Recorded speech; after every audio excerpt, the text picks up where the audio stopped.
most interested in a resilience conversation that combines ecological functionality with human well-being in the same place at the same time. We're talking about synthetic ecosystems in the urban environment, which have multiple benefits.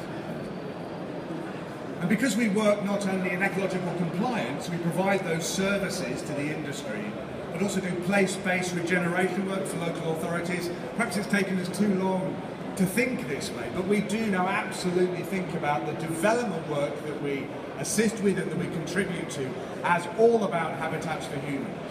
That's precisely what it's about. We work a lot with local biological records associations and organisations. So the Isle of Wight has 7,000 species. Actually, it doesn't, it has 7,001, because we miss ourselves out of that every single time. We are, broadly speaking, medium-sized social mammals, but we're exceptionally bad at building habitats for ourselves. We do it extraordinarily badly, and that's often because the design approach that is taken, not always and not only volume house building, misses out people. It's not that interested in the quality of life of the inhabitant. It's interested in the efficacy of getting through the planning process as quickly as possible. But the quality of life is a fundamental resilience conversation. If we're building places that make people ill, and we are, what possible hope do we have for a resilient future? If it's just hard enough to get through your day and the place you live makes it harder, how can we possibly expect to help individuals and communities have resilient responses to socio-economic shock, climate challenge ahead? It's simply impossible. We have to think about the functionality of the places that we live as habitats for humans and integrate an ecological approach to this alongside our built and planning. We can plan for this. This is taken from, I think it's called the Place Alliance, their audit this year of the housing stock of the UK, and it is absolutely shocking. So their response to this, their conclusion was the majority, not just a bit, but most of housing that is built is poor quality. That is just unbelievable. It's just extraordinary. Now, I don't know where that is. It's from their report, however.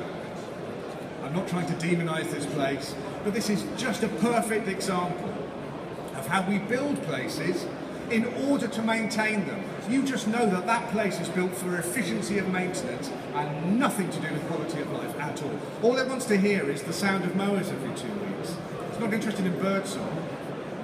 So we are building places to maintain, and we're missing out life in between entirely.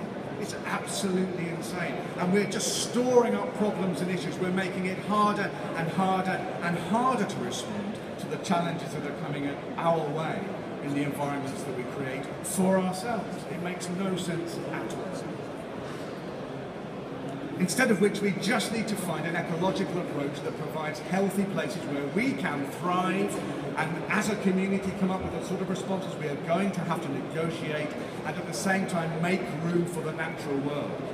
It is a holistic ecological approach to the built environment for people and wildlife at the same time. It sounds fanciful, it simply isn't. Using ecological leverage to make better places for people is a planning tool for resilience, and we're not using it. The reason we're not using it is that there are no public health tools. In the 1970s, so 50 years ago, there was a discipline called human ecology. It existed. There were people like Lewis Mumford, or people like Forrest Stearns, a heroic urban ecologist from the States. All you need to know is in that single paragraph, it is simply perfect because it describes designing habitats for human beings. And if we followed that list of instructions in an imaginative and creative way, we would be building the places that we are not building now. And the Place Alliance audit would not say the things it has said, because we've forgotten. Somehow human ecology as a discipline has evaporated entirely. It doesn't exist. We have to have it back. We knew how to do it, we forgot how to do it. So this is not rocket science, it is not complicated, it is simple, it is straightforward. We just need to get on and do it. Now, our approach to that is to think about building features that are useful for wildlife, so they have an ecological function that is useful in terms of mitigation, enhancement, net gain, all of the policy drivers we are talking about, but they have a public realm function, they have a decorative function, they have an aesthetic appeal. How can we incorporate ecological value into the built places where people live in such a way that it improves the lives of people too? Now, of course, you have to be careful. We can't drag wildlife into an ecological sink and destroy it with cats, which is a risk. But we are sophisticated mammals. We can do this. We can design ways of bringing wildlife into the human domain that is good for wildlife because it's good for people. They are not exclusive missions. They are the same mission. These are simple tweaks that we have used in urban environments that encourage people to engage with the natural world in a more interesting, shared, communal public space. And it's the public spaces that are going to drive resilience as much as the individual homesteads that we build. The places where we live, the places where we work, the places where we learn. That built environment has to be good, but the space around it has to be good as well. It's not a throwaway space. It is contributory to the resilience agenda. It's crucial to the resilience agenda. Now, we are ecologists fundamentally. The leverage we have over the built domain is ecological. Wildlife policy and law terrifies developers.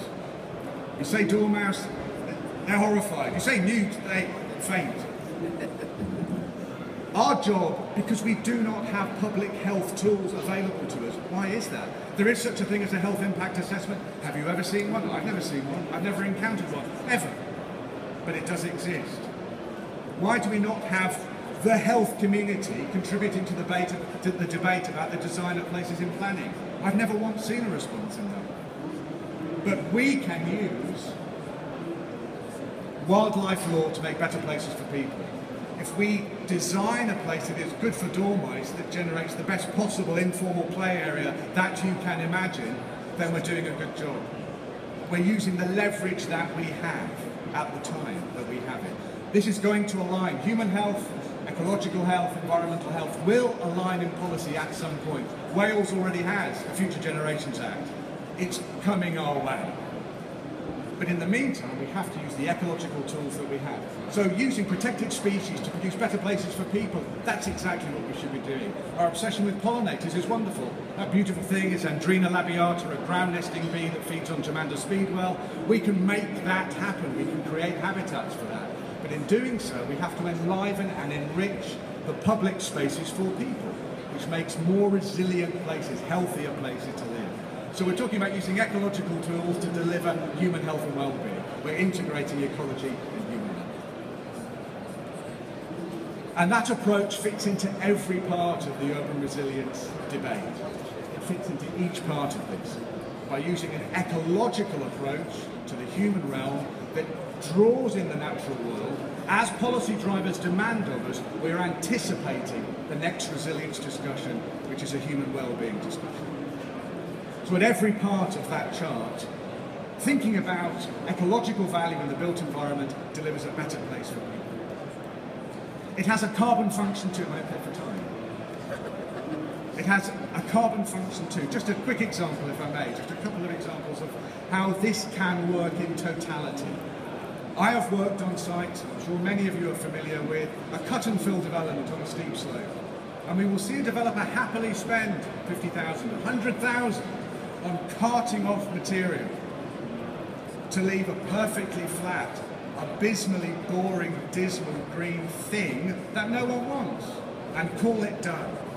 We see developable space sacrificed for spurious ecological gain that wildlife doesn't want, that just perpetuates urban sprawl. It's inefficient, it's expensive, it's wasteful. What if you kept all of that material on the site and built a wonderful, lumpy, informal space? You didn't call it a play area, but you know it will be the play area. It is full of hot spots, dry spots, slopes, plateaus, voids, hollows. It will be full of wildlife. And people will encounter it because they will be there, they'll be using it. Put a seat next to it, make it something special. Now, the first thing you will hear is how we're going to maintain it. I don't care. I do not care, because there will be a way of maintaining it. Can we just stop with building things to maintain them? Let's build things to enjoy them, and build things that sustain our way of life and the natural world at the same time. So by thinking ecologically, we can deliver better places for people. And our approach, which is called Shaping Better Places, focuses precisely on that agenda, taking an ecological approach to the natural world and the human world at the same time, in the same place.